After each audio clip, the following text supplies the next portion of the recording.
On the morning of September 11, 2001, America awoke to a clear blue sky and stepped into the abyss of history. What began as a routine Tuesday soon unraveled into a day of fire and ash, fear and heroism, death and resolve. The sound of engines in the sky, once familiar and innocent, would become, in a matter of hours, an echo of terror, forever altering the course of the 21st century. Long before that fateful morning, the seeds of catastrophe were quietly sown, not in distant lands, but within the very fabric of American society. For years, the radical Islamist organization Al-Qaeda, led by Osama bin Laden, had declared war on the United States, viewing it as the primary obstacle to the global ambitions. The grievances were deep-seated, rooted in the presence of U.S. troops in Saudi Arabia, support for Israel, and sanctions against Iraq. Previous attacks, such as the 1993 World Trade Center bombing, the 1998 U.S. Embassy bombings in East Africa, and the 2000 USS Cole attack, served as grim precursors. Yet, the scale and audacity of what was to come remained unimaginable to most. The plot, conceived by Khalid Sheikh Mohammed, aimed to strike at the heart of American economic, military, and political power, using commercial airliners as weapons. 19 men, handpicked by Al-Qaeda, were dispatched to the United States. They were not hardened soldiers, but individuals who could blend seamlessly into American life. Masquerading as eager aviation students, they enrolled in flight schools across the country, particularly in Florida, a state known for its numerous flight training facilities and relatively lax oversight. These operatives, including the lead hijacker Mohammed Atta, learned just enough to control a large aircraft in flight, focusing on basic maneuvers and navigation, but notably, not on landing. They lived mundane lives, attending gyms, frequenting restaurants, and interacting with unsuspecting Americans, all while meticulously planning the devastating mission. This chilling infiltration highlighted a profound intelligence failure, as the warning signs, though present, were not adequately connected or acted upon. The morning of September 11 began like any other, with thousands of commuters heading to work and 4 commercial aircraft preparing for cross-country flights. Unbeknownst to the passengers and crew, these planes were not bound for California, but for destruction. Each was heavy with jet fuel, transforming them into flying bombs. At 7:59 a.m., American Airlines Flight 11, a Boeing 767, lifted off from Boston's Logan International Airport, carrying 81 passengers and 11 crew members. Just 15 minutes later, at 8:14 a.m., United Airlines Flight 175, another Boeing 767, followed suit from the same airport, with 56 passengers and 9 crew. From Washington Dulles International Airport, American Airlines Flight 77, a Boeing 757, departed at 8:20 a.m., carrying 58 passengers and 6 crew. Finally, at 8:42 a.m., United Flight 93, a Boeing 757, took to the skies from Newark Liberty International Airport, with 37 passengers and 7 crew. Inside each aircraft, the hijackers, armed with box cutters and a chilling resolve, waited for the opportune moment. Their coordinated takeover began shortly after takeoff, overwhelming the flight crews and seizing control of the cockpits. The passengers, initially unaware of the true nature of the threat, were herded to the back of the planes, their lives suddenly and irrevocably altered. At 8:46 a.m., the world stood still. American Airlines Flight 11, having veered off course, slammed into the North Tower of the World Trade Center between the 93rd and 99th floors. The impact was instant and catastrophic, tearing a gaping hole in the building's facade and igniting a massive fireball. The structure groaned under the immense force, and debris rained down onto the streets below. For those watching, it was an incomprehensible tragedy, initially believed to be a horrific accident. As chaos erupted in Lower Manhattan, air traffic controllers across the Northeast struggled to comprehend the unfolding events. Voices crackled across radio frequencies, filled with confusion and alarm. From Flight 11, a flight attendant's chilling whisper, "Our number one has been stabbed," offered a fleeting glimpse into the terror on board before the cockpit went silent. The sudden loss of contact and erratic flight paths of multiple aircraft signaled something far more sinister than a mechanical failure. At 9:03 a.m., the horrifying truth became undeniable. United Airlines Flight 175, captured live on television, sliced through the South Tower of the World Trade Center between the 77th and 85th floors. The second impact, equally devastating, sent another massive fireball erupting from the skyscraper.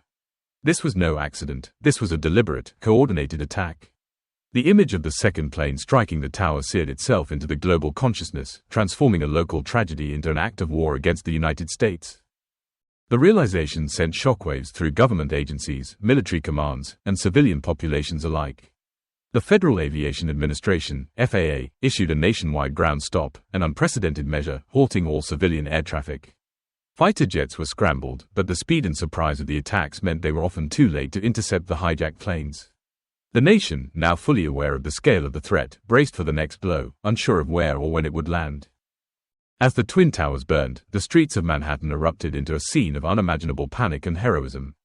Thousands of people, trapped in the upper floors of the World Trade Center, began a desperate descent down darkened, smoke-filled stairwells. Simultaneously, hundreds of first responders, firefighters, police officers, and paramedics surged upward, defying instinct and rushing into the burning buildings. Their radios crackled with grim determination, one firefighter famously stating, "We're still heading up," even as the towers groaned around them. Their selfless actions saved countless lives, guiding evacuees to safety and battling the inferno. Yet, many would never return, sacrificing themselves in the line of duty. The sheer scale of the rescue effort was unprecedented, drawing resources from across the city and beyond.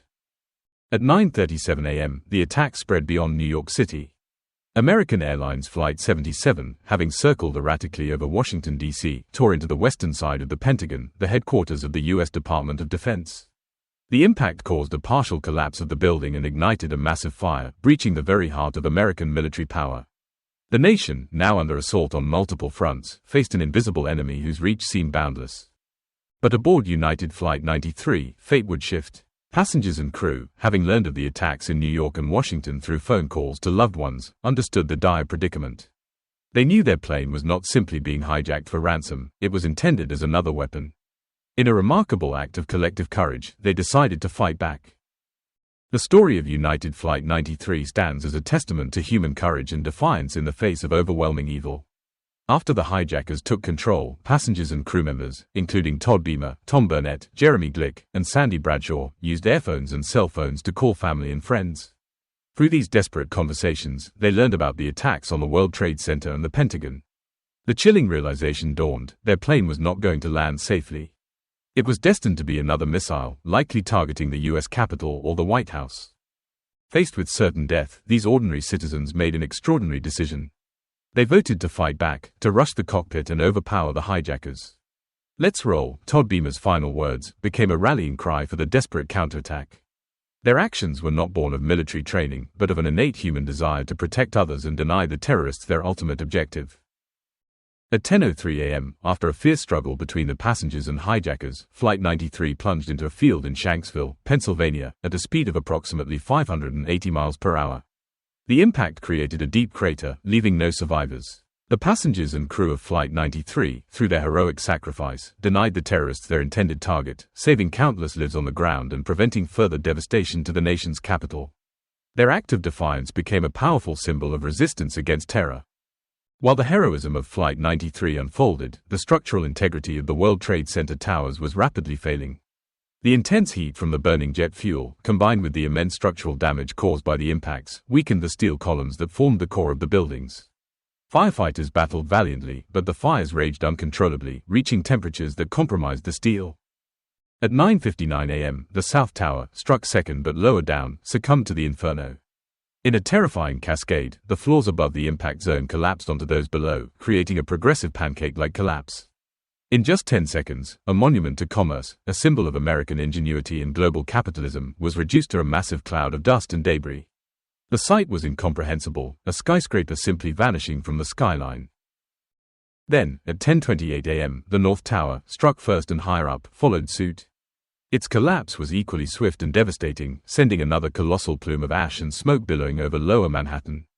The collapse of both towers resulted in the deaths of 2,753 people, including 343 firefighters and paramedics, 23 New York City police officers, and 37 Port Authority police officers, who had rushed into the buildings to save others. The skyline of New York City was forever altered, and the nation, shattered, grappled with the scale of its loss. In the immediate aftermath of the attacks, a stunned nation sought leadership and reassurance. President George W. Bush, who was in Florida at the time of the first attack, was quickly moved to secure locations before returning to Washington, D.C. His address to the nation that evening, delivered from the Oval Office, conveyed a message of resolve. Thousands of lives were suddenly ended by evil, despicable acts of terror, he declared. Terrorism against our nation will not stand. His words resonated with a grieving populace, signaling a unified response. By sundown on September 11th, the FAA had taken the unprecedented step of grounding every civilian aircraft in American airspace. For the first time in history, the skies above the United States were silent, a stark and eerie quietude that underscored the profound shift in the nation's sense of security. The immediate response also saw an outpouring of international sympathy and solidarity, with leaders worldwide condemning the attacks and offering support. The days and weeks that followed were marked by a profound sense of national unity. Americans, regardless of political affiliation, came together in mourning and mutual support. Blood drives saw unprecedented turnout, donations poured in for victims' families and first responders, and communities organized vigils and memorials. This period of national cohesion, often referred to as the 9/11 effect, demonstrated the resilience and compassion of the American people in the face of unimaginable adversity. As the dust settled, literally and figuratively, the full scope of the devastation became clearer. Beyond the iconic Twin Towers and the Pentagon, another significant structure of the World Trade Center complex, 7 World Trade Center, also collapsed. At 5:20 p.m. on September 11, after hours of fire and damage, the 47-story building, which housed various government agencies and private businesses, collapsed in a remarkably symmetrical fashion. While no lives were lost in the fall of Building 7, as it had been evacuated, its collapse fueled decades of speculation and conspiracy theories. Official investigations, notably by the National Institute of Standards and Technology, NIST, concluded that the collapse was due to uncontrolled fires, exacerbated by the structural damage from the collapse of the North Tower. However, for some, questions would linger, contributing to a broader discourse about the transparency and completeness of the official narrative. The attacks also immediately raised critical questions about intelligence failures, national security protocols, and the nature of the global terrorist threat. The 9/11 Commission, established in 2002, conducted an exhaustive investigation into the attacks, producing a comprehensive report that detailed the events, identified systemic failures, and offered recommendations for preventing future attacks. This report became a cornerstone for understanding the complexities of 9/11 and its implications for national security policy. In the years that followed September 11, the attacks fundamentally reshaped American foreign policy, domestic security, and civil liberties. The War on Terror was launched, leading to military interventions in Afghanistan, aimed at dismantling Al-Qaeda and overthrowing the Taliban regime that harbored them, and later, in Iraq. These conflicts, along with increased global counterterrorism efforts, defined the geopolitical landscape for decades. Domestically, the attacks led to the creation of the Department of Homeland Security, a massive reorganization of government agencies aimed at improving coordination and intelligence sharing. The Patriot Act, passed swiftly after 9/11, expanded government surveillance powers, sparking intense debates about the balance between security and individual freedoms. Airport security was dramatically enhanced, with the creation of the Transportation Security Administration, TSA, and the implementation of stricter screening procedures that remain in place today. The human cost of 9/11 extended far beyond the immediate casualties. Thousands of first responders and survivors developed chronic illnesses, including respiratory diseases and cancers, from exposure to the toxic dust and debris at Ground Zero. The psychological trauma of the day, for those who witnessed it firsthand and for the nation as a whole, left an indelible mark. Osama bin Laden, the mastermind behind the attacks, remained at large for nearly a decade, becoming the world's most wanted terrorist. He was finally found and killed by U.S. Navy SEALs in a raid in Abbottabad, Pakistan, in May 2011, bringing a measure of justice to the victims and their families. 23 years have passed since that fateful day. The rubble has been cleared, and new towers rise at the World Trade Center site, symbolizing resilience and renewal. Names are etched into stone at memorials across the country, ensuring that the victims are never forgotten. The heroes of 9/11, the first responders, the passengers of Flight 93, and countless ordinary citizens who stepped up, are remembered and honored. September 11th remains one of history's darkest chapters, a stark reminder of the destructive power of hatred and extremism. Yet, it is also a profound testament to humanity's capacity for courage, compassion, and resilience. We remember not only what was lost, but what was revealed, the depth of evil, and the immeasurable height of bravery. The legacy of 9/11 continues to shape our world, urging us to learn from the past, to remain vigilant, and to always remember the lives lost and the spirit of unity that emerged from the ashes. To truly understand the enduring impact of 9/11, delve deeper into the historical records, personal testimonies, and investigative reports. Engage with the stories of those who lived through it, and explore the complex geopolitical shifts that followed. Your active participation in preserving this history ensures that the lessons of September 11th continue to inform and inspire future generations.